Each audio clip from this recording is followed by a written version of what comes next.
Welcome everyone to another episode of the Health Made Simple Show. I'm your host, Dr. Bart, and today we do a little deep dive into another conversation about doing hard things. And maybe you've listened to my podcast in the past year or so, and you've heard me have this conversation a fair amount. So just hang in there. This won't be a long podcast. In fact, it'll probably be pretty quick. Yet this conversation of doing hard things continues to come up, and so I've been practicing now for almost 30 years. And one of the things that I continue to recognize is that when we decide or make a commitment to do that very thing that is difficult, that is very uncomfortable to do, it's inconvenient, it's unfamiliar, it is that thing right there that moves the needle the most. And because I am seeing patients on a regular basis and I consult with people all over the country, I see a lot of entrepreneurs, I see a lot of very busy moms.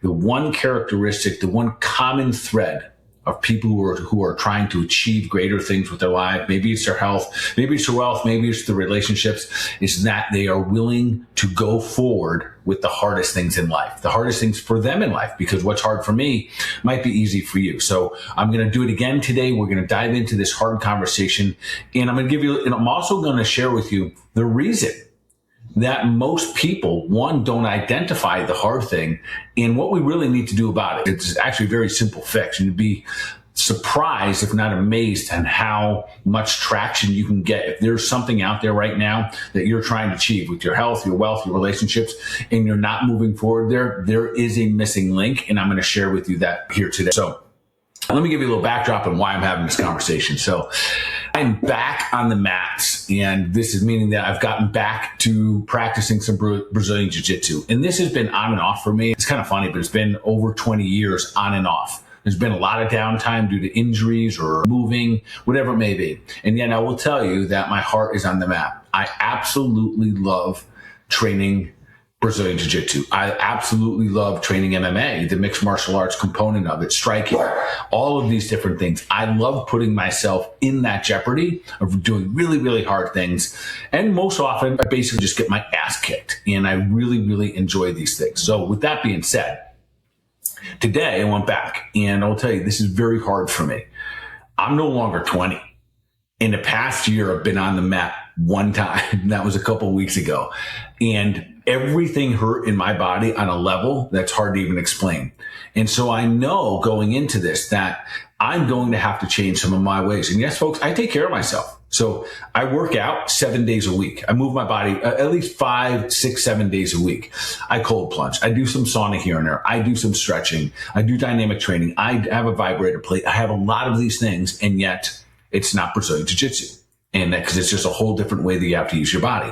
So I knew going in that it was going to physically hurt. It's going to be very hard. And that there's a possibility that it was even going to set me back, that I could be hurt for a couple of days. It's just a reality that I could do such things, and next thing you know, I probably couldn't work out or whatever it may be. So knowing this going in, I had to kind of get over this mental bridge. And I'm going to be honest with you, I was nervous going back. And not nervous because I'm going to get hurt. That's just always a possibility. Yet just nervous because I didn't know what was going to take place. I didn't know how well my body was going to perform. And again, I'm not 20 anymore. So for me to go through this experience and kind of push myself back there, because I know deep in my heart, it's what I wanted. And that's what I want to share with you guys today, that I want you to think about that thing that you want. You still want in your life, about your health, your wealth, and relationships.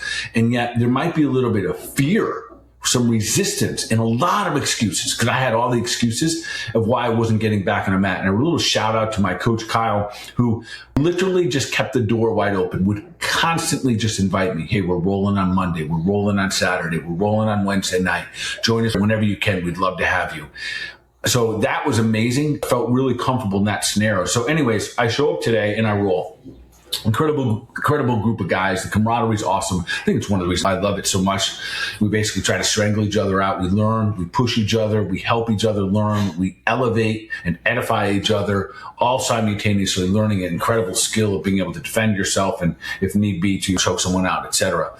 So we get through it all. I survived. I'm sitting here. I definitely feel pretty much every part of my body today. And yet I want to share this little takeaway that one of the coaches there today shared. And he walked us through this little example at the end. So we're all kind of done. And he said, hey guys, I want to share something with you. And this is one of the reasons I love athletics is oftentimes the coach puts in a component that isn't about the technique. It isn't about necessarily the how to. It's almost a philosophy, which frankly, folks, I think one of the single most important things about health is that you have a philosophy. And if we don't have a philosophy, you're going to get pulled all over the place. So he starts off by just saying in jiu-jitsu, there's really 5 basic positions, and you're going to have 5 basic components, and you're going to have a strength. One of them is going to be what you're best at, and one of them is going to be your absolute weakness.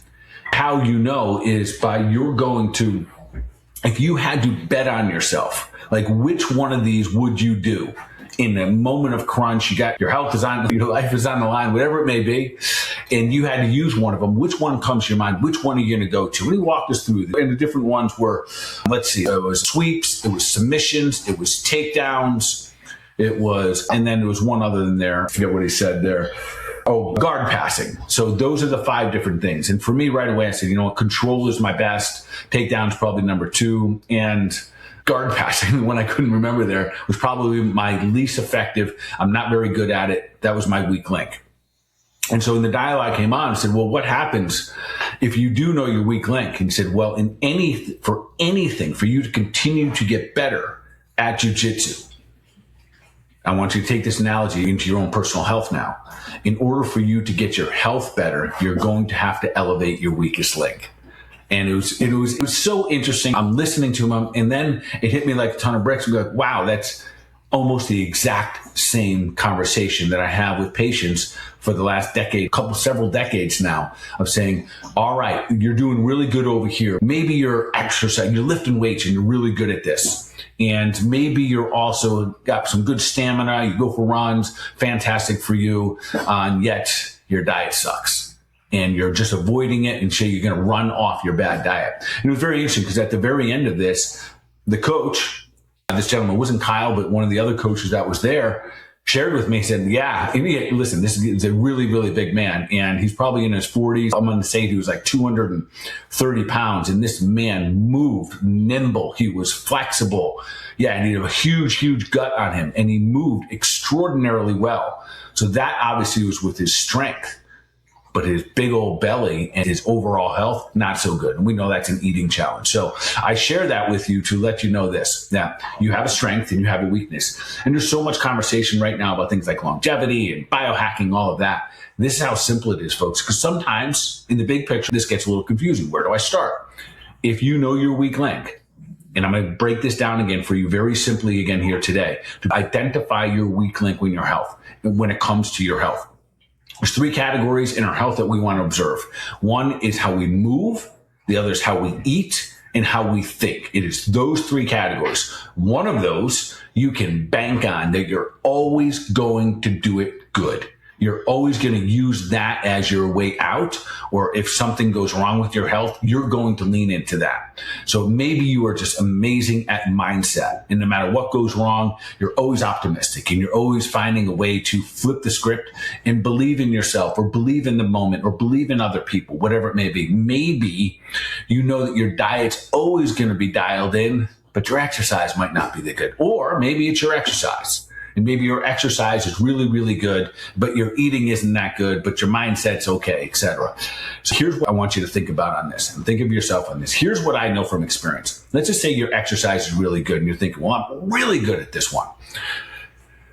Here's what I know. Let's just say you're lifting weights and you bench press 200 pounds. I've never seen anyone really move the needle by going to 300 pounds.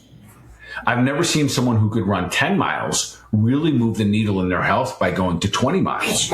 I've never really seen anybody so follow me here, when just by improving the thing that you're already good at doesn't move the needle much. And for the individual, maybe it's their diet. Maybe they're dialed in and they're not lured into sugar and candies and sodas and birthday cakes and all that stuff, but they are weak. They're just kind of like skinny fat, or they don't have any muscle or tone on their body. Or maybe they're always under stress and they're not taking the time to do the hard things. And what may those hard things be? Maybe it's to meditate. Maybe it's to pray. So when we break those 3 down, let's dive into those just a little bit more here. And then I'm going to tell you the reason that you're not excelling at your weak link. And I'll share that in just a moment. I think it's going to be great for all of you to hear this. All right. So if we talk about moving, I want you to think of moving in three categories: your strength, your stamina, and your mobility. So my big Brazilian jiu-jitsu coach today, he had really good stamina. He had really good strength. The guy was strong as an ox, and his mobility was crazy. So check the box for moving for this guy. Absolutely awesome. When it came to the eating, I'm leaving his name out intentionally. Clearly not his expertise, right? So that was most likely his weak link. And his mindset, I thought, was solid. It was really solid. To watch him as a big man use his mind and not just his power, it was so beautiful to watch, to see this big guy just rolling around and just having the ability to be patient with the different moves and really pay attention to what his body could or could not do. And all next thing you know, he's putting his opponent in these different chokes and arm locks and whatnot. So his weak link obviously was his diet. So the question for you now is, which one is yours? Which one is yours? And I promise you, you have one. And if they're all pretty good and you're working on all of them, where can you elevate? So I'm going to explain to you where we go wrong. And this might hit you, might not. So it's going to come down to one simple thing here. And the word is accountability. So I work with entrepreneurs all over the country. I work with busy moms. And one of the characteristics of their success, both for all three of the things, for their health, their wealth, and relationships, the people who are having success in those categories almost always have accountability to somebody else or something else. They have someone else holding them. It could be a team. It could be a board member. It could be their spouse. It could be a health coach. But there's usually accountability involved, because here's how it is. Right now, you as an adult, likelihood that you have someone that is accountable for your health is very, very unlikely. How do I know this? Because I've been doing this for nearly 3 decades now, and I've worked with all kinds of people, and very few people have someone in their life that can say, hey, you've gained some weight. Hey, I noticed that you don't go out and exercise anymore. Hey, I noticed that you're not eating good anymore. Hey, I noticed you're drinking too much. We very rarely give anyone permission to have that accountability, and that's a problem. And if we go farther, the people that are supposed to be holding us accountable are like our doctors, right? They don't do it either. Listen, it doesn't happen anymore. Rarely are you going to go into your doctor's office. Well, if you come into mine, I'll do it, and do it in a kind, peaceful way. But rarely will you go into a doctor's office and they will say, hey, listen, I noticed you're 10, 15 pounds heavier than you were last year. Do we need to make some changes? That conversation has not happened. The conversation that will happen is them saying things like, hey, your blood pressure is getting a little high, your cholesterol is getting a little high. Why don't you take this? And by taking this, and I'm not knocking medications right now, it's the lack of accountability. And so my emphasis today is, listen, we got to find some accountability. You got to give that up a little bit. And that's one of the things that we do. And listen, by the time we get to the end of this, I'm going to give you an opportunity if you do want to work with someone like myself or my team. And I don't know that we're a perfect fit for everyone, frankly. And I only say that not because I would say that we're a no BS approach, although I would say that we're kind. And I get it. So I'm not a bully when I coach people, yet I will ask you those questions in a way that I would want to hear them. And I don't need anyone busting my stone, frankly, but I do want someone to ask me, hey, Bart, are you eating properly? Are you eating snacks? And I know you love the chips. Are you eating the chips? How often?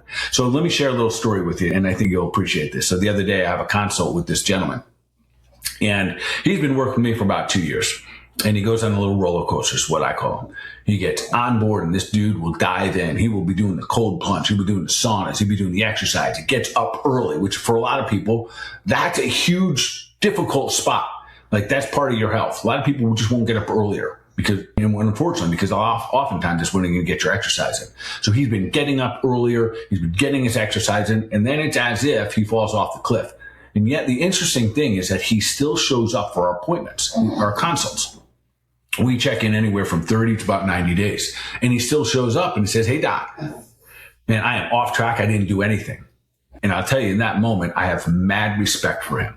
Mad respect for him, because in this world that we're living in as adults, we don't like accountability. So we don't like to show up and give that accountability and give that moment of being humble and saying, hey, listen, I screwed up. I'm here to take my punishment, whatever you want to call it, but I'm not giving up. I made some mistakes, but I'm not giving up. I still want to, and then fill in the blank. I still want to feel good, look good, move good. I still want to move and be strong when I'm 60, when I'm 70, when I'm 80. I still have visions for myself of being able to practice jiu-jitsu at 60, 70, and 80 years old.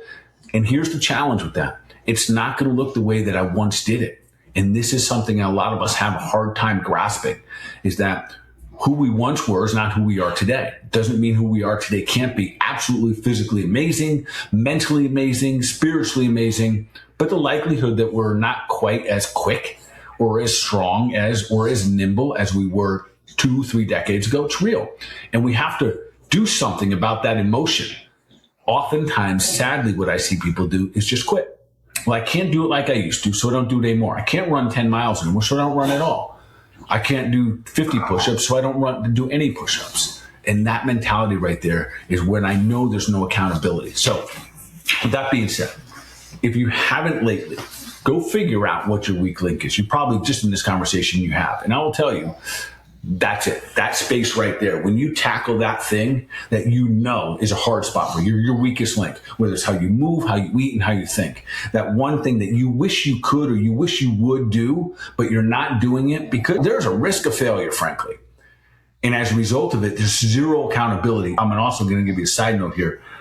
If you think your spouse is your accountability partner when it comes to your overall health, they are not. They're your spouse. They're not supposed to be your health coach. And I'm lucky enough to have someone in my life who loves being healthy. So it's easy, frankly, for me to just kind of cooperate when it comes to, hey, we're both going to do healthy things together. But it is not my wife's responsibility of what I put in my body in terms of food or how often I do or do not exercise. And nor is it my responsibility to hold her accountable. Let's be husband and wives. Let the coaching come from somebody else, because sometimes it's not always a great conversation. So I'm going to implore all of you not to be telling your husbands and wives, really your husbands, to put down the chips and put down the beer. Let that happen through a coach. Now, with that being said, there are, when we have this conversation about longevity, I will tell you this, there's so many things out there, and this is what it does excite me. So I don't want to get too off track here. We're going to pull all this together in just a moment here. There are so many things out there that we say this molecule or this thing or this peptide or this vitamin, this herb or this exercise. For a moment, scratch all of that. If you really want to think about longevity, think of your weakest link. That will trump every single thing that could be out there. Everything that I've mentioned in the past for longevity. If you find your weakest link, identify it, and I will tell you this, get yourself some accountability. Get yourself, maybe it could be a workout partner. It could be a personal trainer. It could be a nutritionist. It could be someone like myself. My other question for you is, what are the things that you are avoiding that could help you being held accountable? What are you avoiding? Are you avoiding lab tests? And a fair amount of people do. They don't want to see the result. Are you avoiding the scale? Are you avoiding a wearable? Are you avoiding the things that might give you the data? Because folks, there's so much data out there now that is part of the accountability. Now, it's good if you get the data and you have somebody that's then pulling it all together and saying, hey, here's where you are. Here's where you're saying you want to go. Let me help you along that path and keeping you accountable. Because when we do get there, as much discomfort as my physical body is going to be in tomorrow, I promise you, if you run into me tomorrow, you'll run into one of the happiest versions of me because I broke the ice again. I got back on the mat. And thing that I was a little afraid of, and it's probably not the right way of saying it, but I was a little bit concerned about, maybe it was a fear of the unwillingness to do it. All the excuses that I have for not doing it, they were there. And for the moment, I was able to put those aside. And so the way that I did it is when my coach, a little shout out to my buddy Kyle, when he invites me, which he does regularly, he often will invite me and keeps the door wide open for me to come and say, hey, we're training on Monday, training on Friday. I always say, awesome. Thank you for inviting me. And then the other day I said, I'll be there on Monday. And that was my accountability moment to my coach. If I didn't have a coach, that would be difficult. And come Monday morning, I may or may not. I was feeling pretty good sitting on the back porch this morning, drinking my coffee. So anyways, with that being said, figure out what your weak link is. If you're really looking or even considering anything about longevity, you got to tackle your weak link. Think about where you can get some accountability. And again, earlier, this is what we do for a lot of people. And we might not be a great fit for you because the accountability means, hey, How are you doing in this category? You said you wanted this. Have you changed your goals? Are things differently now? And so how do we figure that out? No big deal. We can work with you anywhere around the country. We can send you labs, anything that you need. If you're not sure what labs you might run, we can run hormone labs. We can run thyroid labs. We can run food sensitivity tests, heavy metal tests, you name it. We can get all of that. And that stuff is getting better and better. That data that we can gather now is absolutely fantastic. If you're not sure what to run, that's the conversation we have first, and then we figure it out, we mail it out to you, and then we start your health journey. All right, with that being said, folks, keep doing your thing, keep sharing out, keep spreading the love, and then, of course, making sure you're taking deliberate action for your mind, your body, overall wellness. You gotta be awesome.